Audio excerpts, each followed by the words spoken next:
আসসালামু আলাইকুম everyone, welcome to মাস্টারপিসেস আনভেইলড। আজকে নতুন একটি ভিডিওতে আমি আনিকা আপনাদের সবাইকে স্বাগত জানাচ্ছি। আজকে আমরা যে ছবিটি নিয়ে কথা বলবো সেটি হচ্ছে স্কুল অফ এথেন্স, যেটি হচ্ছে রাফায়েল ড্র করেছিল। সো প্রথমে যদি একটু ছবিটির পরিচয় পর্বে আসি, এটা রাফায়েল হচ্ছে খুবই বড় মানের একজন আর্টিস্ট। সে মাত্র 37 বছর জীবিত ছিল। সো তার বয়স যখন হচ্ছে 27, তখন হচ্ছে সে এই ছবিটি ড্র করে। এবং এই ছবিটির খুবই ফ্যাসিনেটিং একটা ফ্যাক্টর হচ্ছে এটি ভ্যাটিকান সিটিতে, যেখানে পোপরা বসবাস করতো, সেরকম একটি বিল্ডিংয়ের একটি দেয়ালে এই ছবিটি আঁকা আছে। এবং সেই সময় এই কক্ষটি লাইব্রেরি হিসেবে ইউজ করা হতো। এটি মোটামুটি 1509 থেকে 1511 সালের মধ্যে এটি করা হয়। এবং এই যে টাইপটা, এটাকে ফ্রেস্কো বলা হয়, কারণ হচ্ছে যে একদম ভেজা দেয়ালের উপর ভেজা রং দিয়ে এই জিনিসটা ড্র করা হয়। এবং এই ছবিটা কমিশন করেন ওই সময় যে পোপ ছিল, জুলিয়াস দ্য সেকেন্ড, তিনি। সো পোপের ব্যাপারে একটু পরে আসছি। এটা কেন আসলে সিগনিফিক্যান্ট সেটা একটু বলি। এইটা তো হলো এই ছবির মোটামুটি পরিচয়, এবং এই ছবিটি কেন হচ্ছে এত ইম্পর্টেন্ট সেটা আমরা একটু নেক্সট স্লাইডে দেখি। সেটা হচ্ছে, আমি যে বললাম যে এটা হচ্ছে কি লাইব্রেরি দেয়ালে ড্র করা। সো এই লাইব্রেরিটির দেয়ালের 4 দেয়ালে 4 রকমের পেন্টিং হচ্ছে ড্র করা। এই নিচেরটি হচ্ছে দ্য স্কুল অফ এথেন্স। এই 4টা ছবি কিন্তু 4টা মিনিং বহন করে। যেমন হচ্ছে স্কুল অফ এথেন্স হচ্ছে ফিলোসফি বহন করে। এই ছবিটি হচ্ছে গড বা সৃষ্টিকর্তা এই রকম একটা থিমে ড্র করা। এই ছবিটি হচ্ছে জাস্টিস বহন করে। এবং এই ছবিটি হচ্ছে পোয়েট্রি। ওই সময়ের কথাটা একটু চিন্তা করুন, 1500 সালে ইটালিতে তখন কিন্তু পোপদের হচ্ছে অনেক বেশি হচ্ছে পাওয়ার ছিল। সো সেই সময় একই রুমের 4 দেয়ালে যেখানে হচ্ছে রিলিজিয়াস কথাবার্তা লেখা আছে, সেটার সাথে শিক্ষাকে গুরুত্ব দেওয়া, পোয়েট্রিকে গুরুত্ব দেওয়া, এই জিনিসটা কিন্তু একটা অন্যরকম একটা ব্যাপার বলতে পারেন, যে সবগুলাকে সে একই স্কেলে হচ্ছে রেখেছিল। এবং এই ছবিটা যে বিল্ডিংয়ে করা হয় সেখানে আরও কিছু গুরুত্বপূর্ণ ছবি ছিল, যেমন সিস্টেন চ্যাপেল নামে আমরা একটা জিনিস জানি। এটা নিয়ে হয়তো পরে কোনো ভিডিও বানাবো। খ্যাত হচ্ছে স্কাল্পচার এবং পেইন্টার মাইকেলঅ্যাঞ্জেলো সিস্টেন চ্যাপেলে যেরকম অনেকগুলো হচ্ছে বাইবেল থেকে অনেক ঘটনা নিয়ে সে হচ্ছে এটা ড্র করে। এবং এই সব কিছুর জন্য যে কমিশন করে সেটা কিন্তু হচ্ছে pope Julius the second. So এইগুলো করতে কিন্তু আসলে অনেক পরিমাণ হচ্ছে জায়গা দরকার, খরচ দরকার, সময় দরকার, সবকিছু কিন্তু হচ্ছে পোপ বহন করে। তাহলে আমরা যদি এখন হচ্ছে মূল ছবিটায় চলে আসি, যেটা হচ্ছে স্কুল অফ এথেন্স, আসলে এটা দিয়ে কি বুঝাচ্ছে।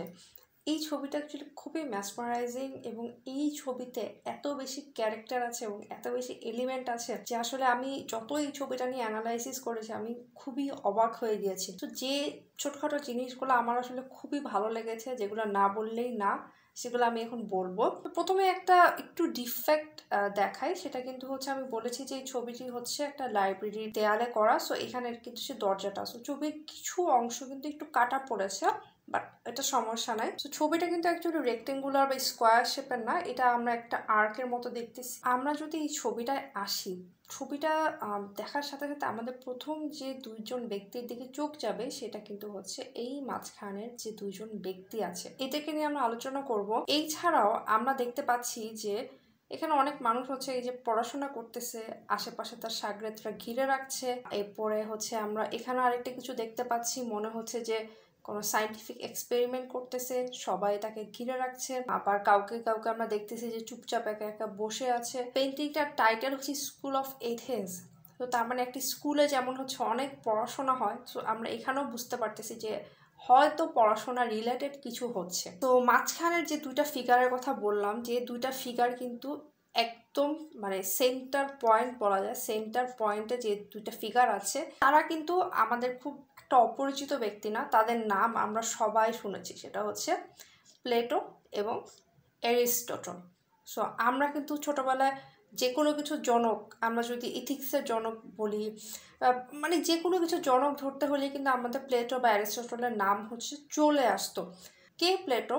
প্লেটো কিন্তু হচ্ছে আসলে অ্যারিস্টটলের শিক্ষক। সো প্লেটোর হাতে যে বইটা আছে, এটা একটু জুম যদি করা যেত তাহলে এই বইয়ের নাম ছিল টাইমাস, যেটা প্লেটো লিখেছে। অ্যারিস্টটলের হাতে যে বইটি আছে সেটি হচ্ছে ইথিক্স। সো এই বইয়ের নাম দেখে কিন্তু দুইজনকে হচ্ছে রিলেট করা যায়। এবং আমরা যদি একটু প্লেটোর লাইফস্টাইলটা সম্পর্কে জানি, প্লেটো হচ্ছে এমন বিষয় নিয়ে কথা বলতো যেটা হচ্ছে এটার্নাল মানে যেটা চলে আসছে, সে একটু সৃষ্টিকর্তা যেটা দেখা যায় না, এবং হেভেন এইসব জিনিসপত্র নিয়ে বেশি আলোচনা করতে পছন্দ করতো, দার্শনিক ধরনের। আর এরিস্টটল হচ্ছে বেশি পছন্দ করতো যেগুলো হচ্ছে আমরা দেখতে পাচ্ছি, যেমন ম্যাথমেটিক্স বা হচ্ছে কোনো একটা ইকুয়েশন বা হচ্ছে গ্রহ নক্ষত্র। এরিস্টটল কিন্তু এগুলা নিয়ে বেশি ডিসকাস করতে পছন্দ করতো। এবং রাফায়েলের এই ছবিটা কেন এত মেসমারাইজিং বললাম, এবং মাত্র 27 বছর বয়সে সে এই ছবিটা ড্র করেছে। এখানে দেখেন প্লেটোর হাতে বই দিয়ে তো বুঝিয়েছে, এবং প্লেটোর যে গায়ে পোশাকটা এখানে হচ্ছে পার্পল কালার আর হচ্ছে রেড কালার। সো ওই সময় পার্পল দিয়ে হচ্ছে ইথার বা হচ্ছে বাতাস, বায়ু, এটাকে বোঝানো হতো, আর রেড দিয়ে হচ্ছে আমরা জানি ফায়ারকে বোঝায়। সো বাতাস এবং ফায়ার, আগুন, দুটার কোনোটাই কিন্তু দেখা যায় না। সো প্লেটো এইসব জিনিস নিয়ে আলোচনা করতো যে জিনিসটা চোখে দেখা যাচ্ছে না। আর অ্যারিস্টটলকে আমরা যদি দেখি, অ্যারিস্টটল হচ্ছে ব্লু এবং হচ্ছে ব্রাউন কালারের পোশাক পরা। ব্লু আমরা জানি ব্লু দিয়ে হচ্ছে ওয়াটার বোঝায়, এবং ব্রাউন দিয়ে হচ্ছে আর্থ বা মাটি, সেটা রং বোঝায়। তাই অ্যারিস্টটল কিন্তু এমন বিষয় নিয়ে আলোচনা করে যেটা আসলে চোখে দেখা যায়। প্লেটোর হাতটা খেয়াল করুন, হাতটা সে উপরের দিকে তাক করে রেখেছে, সো তার মানে সে উপরে কেউ আছে এইরকম একটা জিনিস বোঝাচ্ছে। এবং অ্যারিস্টটলের হাতটা কিন্তু হচ্ছে মাটির দিকে তাক করা, সো যার মানে যেটা হচ্ছে আমাদের সামনে আছে সেই জিনিসটার দিকে বুঝাচ্ছে। আসলে যে কারণে এই ছবিটা আমার বেশি ভালো লাগে সেটা হচ্ছে প্লেটোর দিকে যে সকল ব্যক্তি আছে তারা হচ্ছে প্লেটোর মতাদর্শ অনুযায়ী যেসব কাজ সেগুলো নিয়ে তারা গবেষণা করত। অ্যারিস্টটলের দিকে যেসব হচ্ছে দার্শনিক আছে তারা অ্যারিস্টটলের দর্শন মতে হচ্ছে কাজ করত। সে কে কোন সাইডে আছে এবং কে কি কাজ করত সেই পরিচয়গুলো হচ্ছে আমরা একটু দেখি। প্রথমেই প্লেটোর সাইডে হচ্ছে আমাদের দুইজন খুবই পরিচিত সায়েন্টিস্ট, সেটা হচ্ছে পিথাগোরাস এবং হচ্ছে আর্কিমিডিস। আমরা যাদের থিওরি অবশ্যই স্কুল লাইফে পড়েছি, পিথাগোরাসের উপপাদ্য সবাই পড়েছি, এবং আর্কিমিডিসের যে প্রিন্সিপাল ছিল সেটাও আমরা দেখেছি।